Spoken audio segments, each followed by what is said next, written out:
오늘은 베델로 올라가자라는 제목으로 말씀을 함께 나누도록 하겠습니다.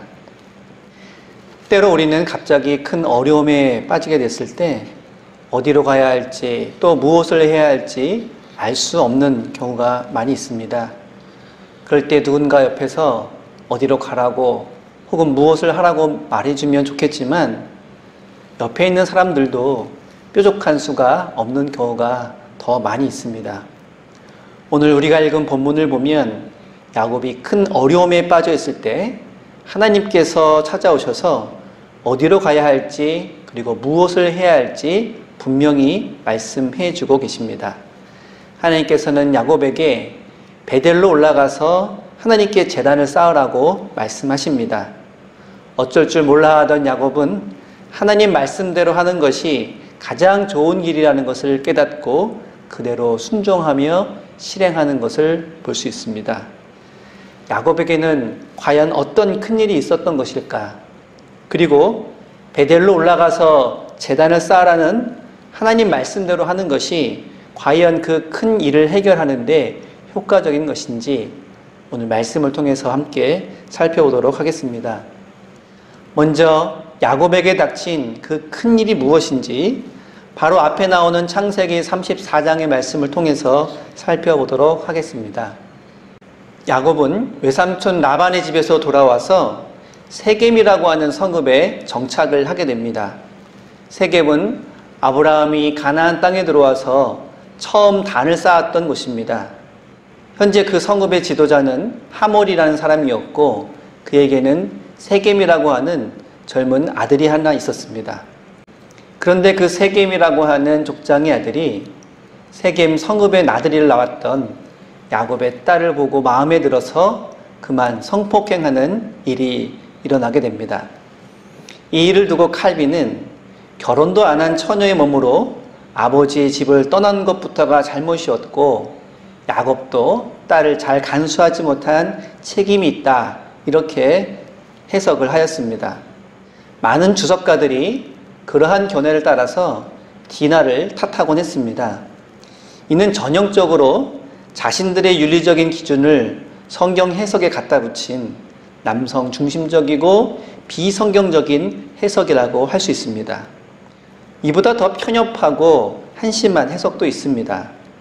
알렌 로스라는 학자는 이 사건은 야곱이 라반의 집을 떠나서 고향으로 돌아왔을 때 하나님 앞에 서원했던 베델로 돌아가지 않았기 때문에 하나님께서 야곱에게 내린 징벌이었다 이렇게 말하였습니다.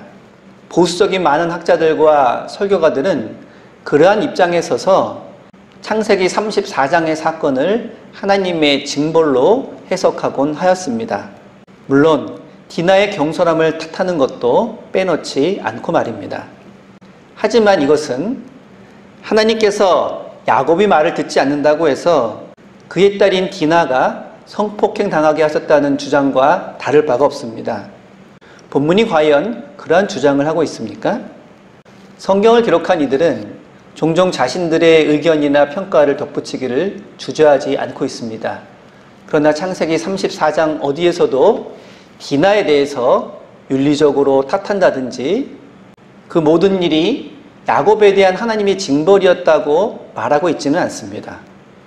오히려 많은 학자들은 본문에 사용된 단어나 그 일 이후에 디나를 사랑하고 결혼하기 위해서 최선을 다하고 있는 세겜의 행동을 열거하면서 이 사건이 성폭행 사건이라기보다는 그저 경솔한 혼전, 동침 정도의 일이었다고 보기도 합니다. 그런데 그 일이 커져버리고 말았습니다. 디나의 친오빠인 레위와 시므온이 이에 격분하여 무자비한 복수를 저지른 것입니다. 그들은 결혼을 청해오는 하몰과 세겜에게 세겜 족속의 모든 남자들이 세례를 받기 전에는 그 결혼 요청에 응할 수가 없다고 조건을 내걸었습니다. 아무것도 모르는 하몰과 세겜은 자신들뿐만 아니라 세겜 성에 있는 모든 남자들에게 할례를 받도록 권유하였습니다. 그리고 그들이 며칠 동안 꼼짝도 하지 못하는 그 틈을 타서 레위와 시므온은 기습 공격을 저지른 것입니다. 그들은 성 안에 있는 모든 남자들을 몰살하고 부녀자들과 재산을 약탈하게 됩니다. 이것은 사고를 친 정도가 아니라 복수를 빙자하여 그리고 하나님과의 언약의 상징인 할례를 속임수의 방편으로 이용하여서 학살과 약탈을 저지른 큰 사건인 것입니다. 이것이 야곱에게는 진짜 위기였습니다. 주변에 있는 족속들이 가만히 있을 리가 없는 상황이었습니다.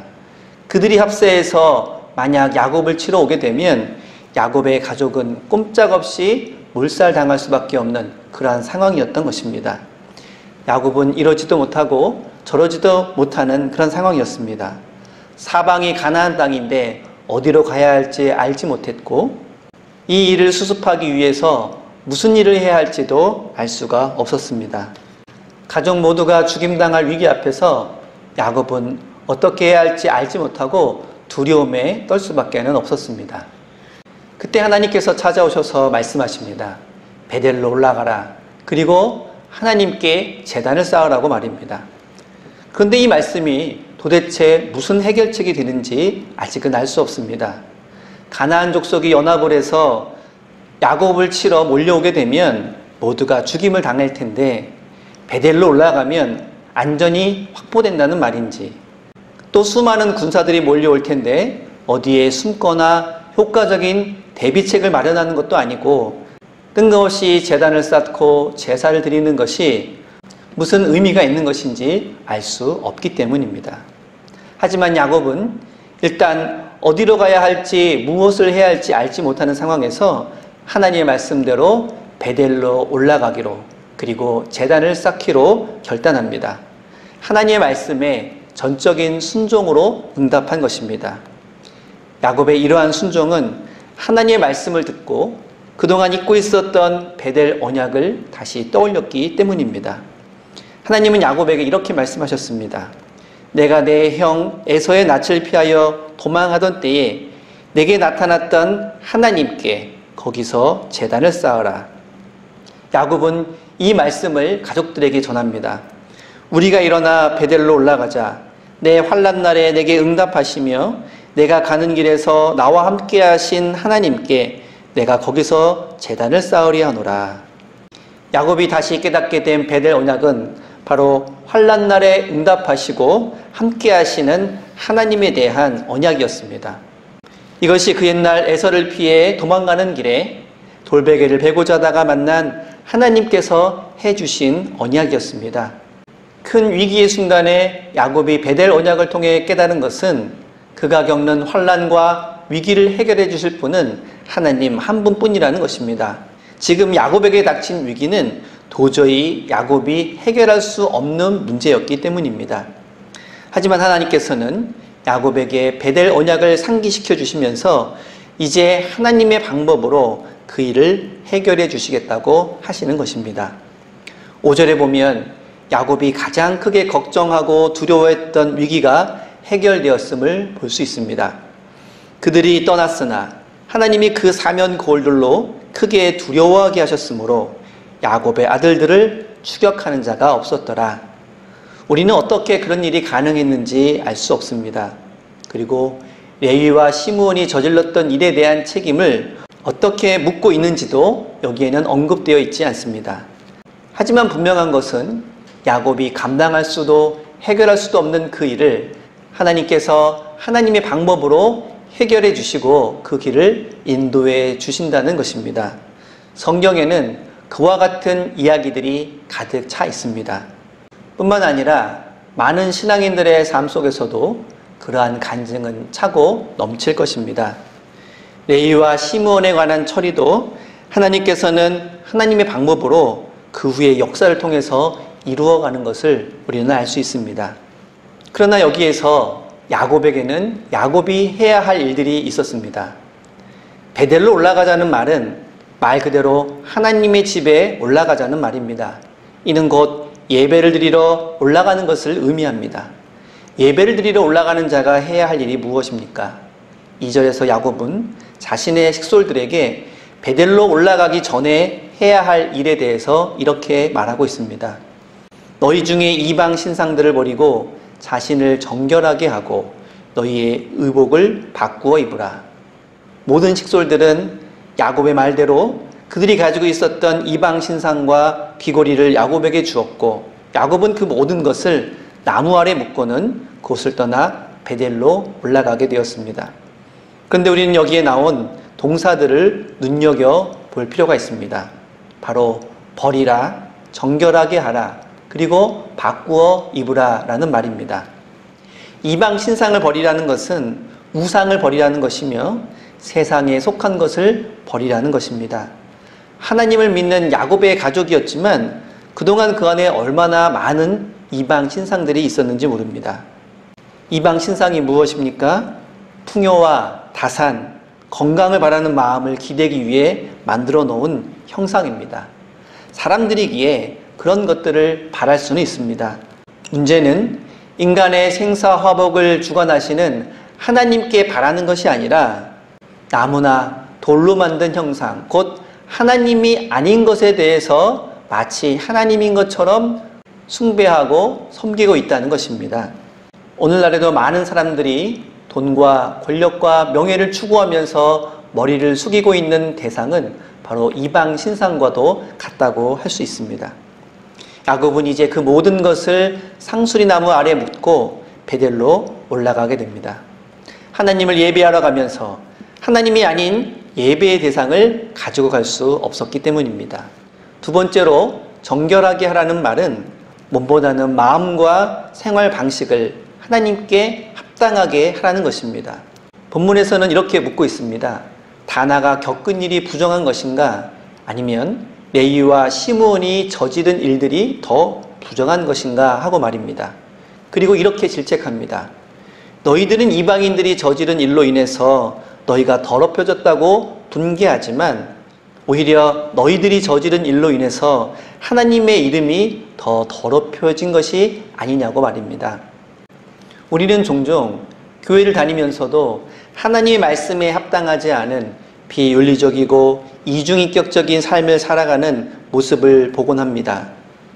그것은 온전히 하나님을 믿는 일이라고도 할 수 없고 그리스도인다운 정결한 삶이라고도 말할 수 없습니다. 자신을 정결하게 해야 한다는 말은 바로 이러한 것들을 묻어버려야 한다는 말과도 같습니다. 끝으로 옷을 바꾸어 입으라는 말은 새로운 존재로 거듭나라는 의미입니다. 성경에서는 옛 사람을 벗고 새 사람을 입으라는 말씀처럼 의복의 변화를 존재의 변화로 은유하는 경우를 종종 볼 수 있습니다. 우리가 지금 입고 있는 옷은 어떻습니까?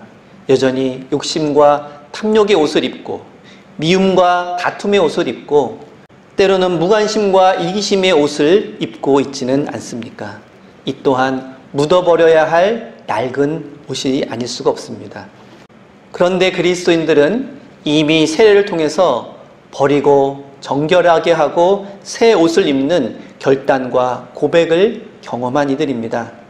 베델로 올라가는 야곱의 실천에 이미 동참하고 있는 이들이라고 할 수 있습니다.